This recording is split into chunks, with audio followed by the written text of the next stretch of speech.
तो hey guys, आज मैं एक्सप्लेन करने जा रहा हूँ क्लाइंबर मांगा के वॉल्यूम नंबर 3 को। और इस मांगा के ऑथर हैं साकामोटो शिनिची। और इस वीडियो पे मैं मांगा का चैप्टर नंबर 24 से 26 तक कवर करने जा रहा हूँ। सो प्लीज़, अगर आपको वीडियो अच्छी लगती है तो चैनल को सब्सक्राइब और वीडियो को लाइक कर दीजिए, जिससे मुझे वीडियो बनाने में मोटिवेशन मिले और आपको वीडियोज़ की नोटिफिकेशन। तो चलिए अब चैप्टर शुरू करते हैं। तो चैप्टर की शुरुआत में ओनिशी सेंसेई जाने को तैयार होते हैं, पर ओल्ड मैन कहता है अभी वेट करो, रेस्क्यू टीम हमारी मदद करने के लिए जल्दी आ रही है। पर ओनिशी कहते हैं नहीं, अब 4 घंटे से ज़्यादा स्लीट गिर चुकी है और स्टॉर्म भी, तो अब हमारे पास बिल्कुल समय नहीं है। पर मैं चाहता हूँ कि मोरी को। पर तभी टकाडे कहता है टेंशन मत लो, वो नहीं मरेगा। पर तभी ओनिशी कुरोसावा की तरफ देखता है, पर कुरोसावा अपनी नज़र घुमा लेता है और दूसरी तरफ देखने लगता है। तो ओनिशी कुरोसावा के पास आकर कहता है तुम्हें मेरे साथ चलना होगा, यह सब तुम्हारी वजह से ही हुआ है। तो कुरोसावा कहता है नहीं, मैं अब जर्नलिस्ट हूँ। पर ओनिशी कुरोसावा को पकड़ कर उठा देता है और कहता है ये मत भूलना, मैंने तुमको 10 साल पहले बचाया था। तो कुरोसावा कहता है ठीक है, मैं समझ गया। और फिर कुरोसावा चलने को तैयार हो जाता है। तो ओनिशी कहता है सेनपाई, तुम भरोसा करना बेकार है, पर अभी हमारे पास कोई रास्ता नहीं है, तो इसलिए आपकी मदद चाहिए। तो यह सुन कुरोसावा कहता है तो चलो फिर, हमें चलना चाहिए। फिर अगले सीन में हम कुरोसावा चलते हुए थक चुका होता है और कहता है ओनिशी रुको। पर ओनिशी कहता है नहीं, हमें चलते रहना चाहिए। और आगे जाकर ओनिशी कहता है सेनपाई, क्या तुमने सच में माउंटेन छोड़ दिया है? तो कुरोसावा कहता है हाँ, क्योंकि इस वर्ल्ड में और भी कुछ करने की चीज़ें हैं। फिर ये दोनों चलते हुए रॉक के पास आ जाते हैं। तो कुरोसावा कहता है ये एक शॉर्टकट है, हमें यहाँ से क्लाइंब करना होगा। फिर कुरोसावा रस्सी निकाल कर कहता है ओनिशी, हमें चढ़ना होगा। क्या हुआ, तुम मुझ पर भरोसा नहीं कर सकते हो क्या? तो ओनिशी कहता है ठीक है, चलो हमें जल्दी चढ़ना होगा। फिर सीन चेंज होकर मोरी पर आता है, जो अपने आप से कहता है आखिर मैं कहाँ हूँ? चारों तरफ बस रोशनी ही दिख रही है और मेरे पास अब बिल्कुल भी ताकत नहीं बची है। क्या मैं मर गया हूँ? लेकिन अब इसका कोई भी फ़ायदा नहीं है। मैं हर दिन बस ऐसे ही जीता था, या तो मैं जिंदा था या तो मैं मर गया था। पर तभी मोरी अपना हाथ आगे बढ़ाते हुए कहता है ये फीलिंग तो बिल्कुल ही अलग है।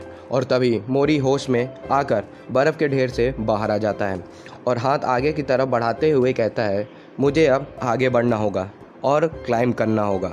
फिर नेक्स्ट चैप्टर में हम मोरी को देखते हैं, जो उठकर कहता है स्नो स्टॉर्म तो बिल्कुल रुक गई है। पर मोरी को बहुत तेज़ तुरंत ही ठंड लगने लगती है। पर मोरी कहता है नहीं, मुझे आगे बढ़ते रहना होगा और क्लाइंब करना होगा। फिर सीन चेंज होके ओनिशी पर आता है, जो कहता है स्टॉर्म तो रुक गई है। तो कुरोसावा कहता है बातें मत करो और चढ़ते रहो, अब क्लाउड भी हट गई है तो कोल्ड एयर अब बढ़ने वाली है। तो ओनिशी कहता है यही ठंड स्नो स्टॉर्म ओडाका में 10 साल पहले भी हुआ था। तो यह सुन कुरोसावा कहता है क्या तुम अब रस्सी को काटने वाले हो? तो ठीक है, मैं मरने को तैयार हूँ, तुम शायद मेरे से बदला लेना चाहते हो। फिर स्टोरी 10 साल पहले ओडाका में आता है, जहाँ ओनिशी चिल्लाता है उसकी शायद फुटप्रिंट छूट गए होंगे, मैं जाकर सर्च करके आता हूँ। तो क्लब मेंबर ओनिशी को रोकते हुए कहते हैं नहीं, तुम्हें नहीं जाना चाहिए, कैप्टन का इंतज़ार करो। पर ओनिशी कहता है नहीं, हमारे पास बिल्कुल समय नहीं है, वो अभी खतरे में होगी।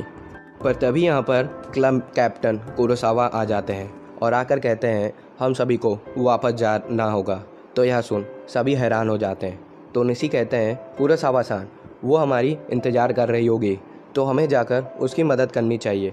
तो कुरोसावा कहते हैं नहीं, हम ऐसा नहीं करेंगे, ये कैप्टन का ऑर्डर है।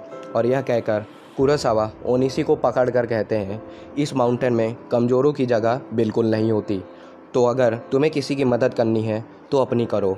फिर सभी वापस जाने लगते हैं, पर ओनिशी अपनी रस्सी को काट कर वापस जाने लगता है उसे ढूंढने।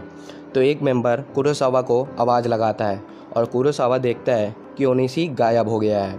और हम ओनिशी को देखते हैं, जो कहता है रिको-सान प्लीज़ जिंदा रहना, मुझे तुम्हें कुछ बताना है।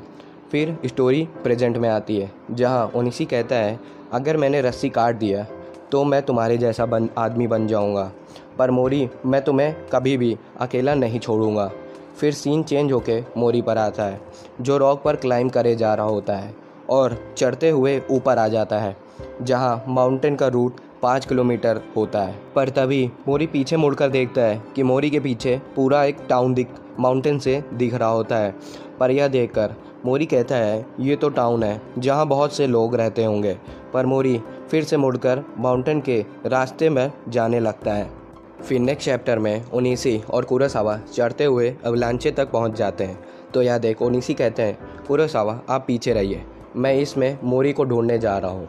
तो यह सुन कुरोसावा हैरान हो जाते हैं और कहते हैं तुम इतने बड़े एरिया में कैसे ढूंढोगे, और यहाँ टेम्परेचर भी 0 पर है, हार मान लो ओनिशी। पर ओनिशी कहता है तुम हमेशा से अपने साथी को छोड़ते हुए आए हो, जैसे तुमने पहले 10 साल पहले करा था। फिर स्टोरी पास्ट में आती है जहाँ ओनिशी रिको को ढूंढने जा रहा होता है। पर तुरंत ही कुरोसावा आकर ओनिशी को रोकने को कह रहा होता है, पर ओनिशी बात नहीं सुनता है और जाने लगता है। तो कुरोसावा कहता है ठीक है, फिर 1 घंटे से ज़्यादा नहीं। फिर कुरोसावा ओनिशी को अपने साथ ले जाने लगता है। तो ओनिशी कहता है आखिर हम वैली के नीचे क्यों जा रहे हैं, तो आखिर ये करना क्या चाहता है। तो कुरोसावा कहता है देखो ओनिशी हम यहाँ पर आ गए। तो ओनिशी देखता है कि रिको तो वैली के नीचे जमी हुई बैठी होती है। तो तुरंत ही ओनिशी रिको के पास पहुंच जाता है और उसे उठाने लगता है, पर रिको होश में नहीं आती है। तो पीछे से कुरोसावा कहता है मैंने इसे पहले ही ढूंढ लिया था, पर नीचे गिरने से इसकी नीचे की बॉडी बिल्कुल क्रश हो चुकी है। तो ओनिशी तुरंत ही कपड़ा हटाकर देखता है कि रिको की आधी बॉडी पूरी टूट चुकी है। तो यह देख ओनिशी बहुत ही हैरान हो जाते हैं और कुरोसावा पर चिल्लाता है ये हमें पहले क्यों नहीं बताया गया, हमें जल्दी ही सबको मदद के लिए बुलाना होगा। तो कुरोसावा कहता है फिर तो हम भी मारे जाएंगे। देखो ओनिशी जो पर्सन अच्छा नहीं होता है उसे बचाने का कोई भी फ़ायदा नहीं होता है। तो यह सुन ओनिशी बिल्कुल ही शॉक हो जाता है। फिर ओनिशी कहता है ठीक है मैं रिको को खुद ही उठा कर ले जाऊंगा। पर ओनिशी देखता है कि उसकी रोप तो कट चुकी है। तो ओनिशी पूछता है कुरोसावा रोप तो कटी है, पर कुरोसावा कोई जवाब नहीं देता है। तो ओनिशी कहता है इसका मतलब तुमने ही ये रोप काटा था, तुमने खुद को बचाने के लिए रिको की रोप काट कर उसे गिरा दिया था। तो यहाँ सुन कुरोसावा कहता है हाँ, क्योंकि वो लड़की बहुत ही भारी थी। तो यह सुन ओनिशी तुरंत ही कुरोसावा को ज़ोर से एक मुक्का मारकर कहता है तुम तो एक फेलियर हो कुरोसावा, तुम्हें जीने का बिल्कुल हक नहीं है। फिर स्टोरी प्रेजेंट में आती है जहाँ कुरोसावा कहता है ओनिशी तुम तो अभी भी बिल्कुल नहीं बदले हो। पर कुरोसावा जैसे ही मुड़ता है वो तुरंत ही ओनिशी को दूसरी तरफ देखने को कहता है। तो ओनिशी देखता है कि मोरी तो जिंदा है और वो यहाँ से क्रॉल करके आगे निकल गया है। फिर अगले सीन में हम मोरी को देखते हैं जो ऊपर की तरफ ही जा रहा होता है। तो गाइस यहीं पे क्लाइंबर मांगा का चैप्टर नंबर 26 ख़त्म होता है और आगे के चैप्टर मैं जल्दी लाऊंगा। और हाँ, इस वीडियो पर मैं 50 लाइक्स और 50 कमेंट्स का टारगेट रखता हूँ। और अगर आप लोगों को वीडियो अच्छी लगी हो तो चैनल को सब्सक्राइब कर वीडियो को लाइक कर दीजिए। तो मिलते हैं नेक्स्ट वीडियो में, तब तक के लिए सायोनारा।